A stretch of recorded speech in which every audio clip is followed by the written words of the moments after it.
നമസ്കാരം, welcome back to our channel. ഇന്ന് നമുക്ക് വളരെ പെട്ടെന്ന് ഉണ്ടാക്കാൻ പറ്റിയിട്ടുള്ള സിമ്പിൾ ആയിട്ടുള്ള നല്ല ടേസ്റ്റി ആയിട്ടുള്ള ഒരു കണ്ണൂർ കോക്ടെയിലിന്റെ റെസിപ്പി കാണാം. അതിന് വേണ്ടിയിട്ട് നന്നായിട്ട് പഴുത്ത പപ്പായയും പിന്നെ ക്യാരറ്റും ആണ് വേണ്ടത്. പപ്പായ അതിന്റെ തൊലിയും കുരുവൊക്കെ കളഞ്ഞിട്ട് ചെറിയ കഷ്ണങ്ങളാക്കിയിട്ട് മുറിച്ചെടുത്തിട്ടുണ്ട്.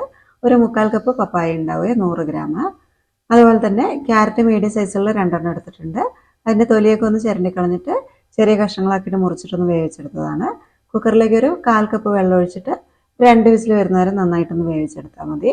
നല്ലോണം ഇതുപോലെ ഉടഞ്ഞു പോകുന്ന രീതിയിൽ വേവിച്ചെടുക്കുക. ഇതെല്ലാം നമുക്ക് മിക്സിയുടെ ജാറിലിട്ടിട്ട് അടിച്ചെടുക്കാനുള്ളതാണ്. ക്യാരറ്റ് ഒരു 200 ഗ്രാം എടുത്തിട്ടുണ്ട്. പപ്പായൻ്റെ ടേസ്റ്റ് മുന്നിലേക്ക് നിൽക്കാതിരിക്കാൻ വേണ്ടിയിട്ടാണ് ക്യാരറ്റിനേക്കാളും കുറവ് പപ്പായ എടുത്തിരിക്കുന്നത്. ഇത് രണ്ടും കൂടെ മിക്സിൻ്റെ വലിയ ജാറിലേക്ക് ഇട്ട് കൊടുത്തിട്ടുണ്ട്. ഇനി ഇതിലേക്കുള്ള പഞ്ചസാരയും കൂടെ ചേർത്ത് കൊടുക്കുക. ഒരു 2 ടേബിൾ സ്പൂൺ നിറച്ചും പഞ്ചസാര ഇട്ടിട്ടുണ്ട്. പഞ്ചസാരയ്ക്ക് പകരം വേണമെങ്കിൽ കണ്ടൻസ്ഡ് മിൽക്കും ചേർക്കാം. കണ്ടൻസ്ഡ് മിൽക്ക് ആണെങ്കിൽ ഒരു 1/4 കപ്പൊക്കെ ചേർത്താൽ മതിയാകും. ഇനി ഇത് മൂന്നും കൂടെ നല്ലോണം അരഞ്ഞു കിട്ടാൻ വേണ്ടിയിട്ട് ആദ്യം തന്നെ ഒന്ന് അരച്ചെടുക്കാം. ഒരു മിനിറ്റൊക്കെ ഒന്ന് അടിച്ചാൽ മതിയാകെ. ഇടയ്ക്കൊന്ന് തുറന്നു നോക്കിയിട്ട് അരഞ്ഞിട്ടില്ലെങ്കിൽ സ്പൂൺ കൊണ്ടൊന്ന് മിക്സ് ചെയ്തിട്ടിട്ട് വീണ്ടും ഒന്നും കൂടി ഒന്ന് അടിച്ചെടുക്കാം. ഇപ്പോൾ ക്യാരറ്റും പപ്പായൊക്കെ നല്ലോണം അരഞ്ഞു കിട്ടിയിട്ടുണ്ട്. ഇനി നമുക്കിതിലേക്ക് നന്നായിട്ട് തണുത്ത പാല് ചേർത്ത് കൊടുക്കാം. പാല് തിളപ്പിച്ചിട്ട് റൂം ടെമ്പറേച്ചർ ആയതിനു ശേഷം ഫ്രീസറിലേക്ക് എടുത്ത് വെച്ചിട്ടൊന്ന് തണുപ്പിച്ച് കട്ടയാക്കി എടുത്തതാണ്. ഇതും കൂടെ നമുക്ക് ജാറിലേക്ക് ചേർത്ത് കൊടുക്കാം. ഇതൊരു 1/2 ലിറ്റർ പാലുണ്ട്. ഇനി നമുക്കിതിലേക്ക് ഐസ്ക്രീമാണ് ചേർക്കേണ്ടത്. ഒരു 2 സ്കൂപ്പ് നിറച്ചും ഐസ്ക്രീം ചേർക്കുന്നുണ്ട്. ഞാനിപ്പോൾ വാനിലേൻ്റെ ഐസ്ക്രീമാണ് ചേർത്തത്. ഇനി ഇതെല്ലാം കൂടെ ഒന്നും കൂടി ഒന്ന് മിക്സ് ചെയ്തെടുക്കുക. ഒരു 1-2 മിനിറ്റ് ഒന്ന് അടിച്ചെടുക്കുക കേട്ടോ. എല്ലാം നന്നായിട്ട് നല്ല സ്മൂത്തായിട്ട് അരച്ചെടുത്തിട്ടുണ്ട്. ഇതൊരു ബൗളിലേക്ക് ഒഴിച്ചു കൊടുക്കുന്നുണ്ട്. ഇനി നമുക്കിതിലേക്ക് കുറച്ച് സാധനങ്ങളും കൂടെ ചേർത്ത് കൊടുക്കാനുണ്ട്. ഒരു 1/4 കപ്പ് പോമഗ്രാനൈറ്റ് ചേർക്കുന്നുണ്ട്. അതുപോലെ തന്നെ ഒരു 2 ടേബിൾ സ്പൂൺ വീതം ഉണക്കമുന്തിരിയും പിന്നെ കശുവണ്ടിയും കൂടെ ചേർക്കുന്നുണ്ട്.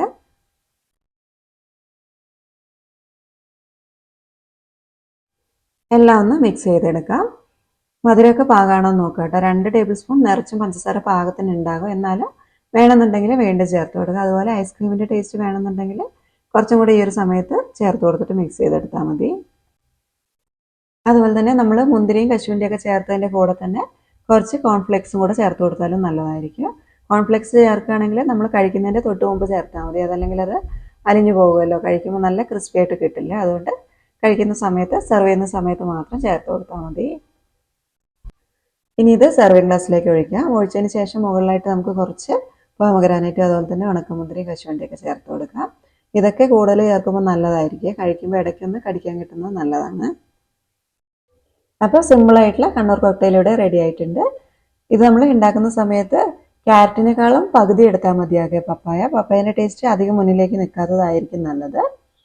അപ്പോൾ ഈ ഒരു രീതിക്ക് ഒന്ന് ഉണ്ടാക്കി നോക്കുക. എന്നിട്ട് നിങ്ങൾക്ക് ഇഷ്ടമാവുകയാണെങ്കിൽ നിങ്ങളുടെ അഭിപ്രായങ്ങളൊക്കെ ഒന്ന് താഴെ എഴുതുക. പിന്നെ നമ്മുടെ ഈ വീഡിയോ ഒന്ന് ലൈക്ക് ഷെയറും കൂടെ ചെയ്യണം.